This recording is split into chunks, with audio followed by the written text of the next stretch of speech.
Brilliance Audio presents the unabridged recording of Sword of God by Kuzneski, performed by Dick Hill. He who leads a holy war wields the sword of God. Pacius, Roman general, circa 27 AD. Chapter 1.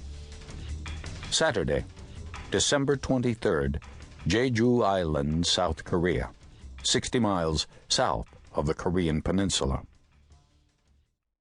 The boy could smell the blood from 50 yards away. It was a strong, pungent odor that made him gag, yet piqued his curiosity. Common sense told him to turn around and get some help. His father, his mother, one of his neighbors, anyone who could protect him from what he was about to discover. But common sense rarely mattered to an 8-year-old, especially when he was somewhere he didn't belong. The valley to his right was lined with camphor trees, many 75 feet tall and 100 feet wide. The path in front of him was rugged, made of black volcanic rock that dominated the subtropical island and formed its very core. The temperature was cold, in the low 40s, but would climb steadily as the day wore on, a byproduct of the nearby Kuroshio and Tsushima currents. The sun was still rising over the eastern sea when he made his choice. He zipped his jacket over his nose and inched forward, following the stench of death. For years his family had warned him about this place, claiming it was built for evil. It was a story that wasn't difficult to believe.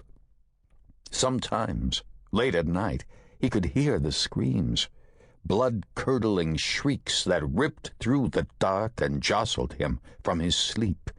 The first time he heard them, he assumed he was having a nightmare, but the sounds didn't stop when he sat up in bed. In fact, they got louder. This went on for days, weeks, until he could take no more. He had to know the truth. Ignoring his family's wishes, he snuck into town and asked one of the village elders about the sounds from the hill. The old man laughed at the boy's audacity. He, too, had been a curious child, and felt this trait should be rewarded, but only if the boy could understand the truth. "Look at me," the old man ordered in Korean. "Let me see your eyes." The boy knew he was being tested. He stared at the old man, refusing to blink, hoping to prove his courage, even though his palms were sweating and his knees were trembling.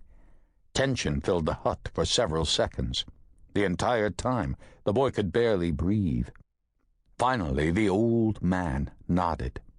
The boy was ready for the truth, if for no other reason than to keep him afraid of the place on the hill, to keep him alive. Sometimes fear was a blessing. With a grave face and a gravelly voice, the old man whispered a single name that was known throughout Jeju, a place that sent shivers down the boy's spine and woke the hairs on his neck.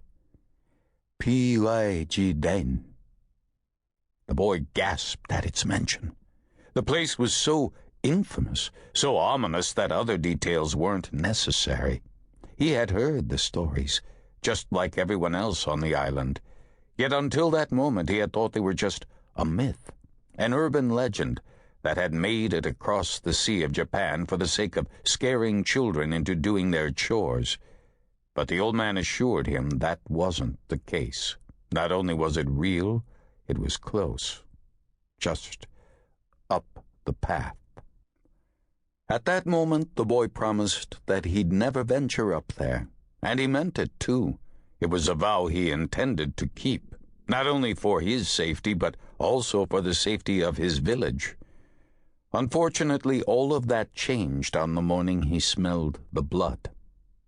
As strange as it seemed, there was something about the scent that attracted him, something magnetic, animalistic.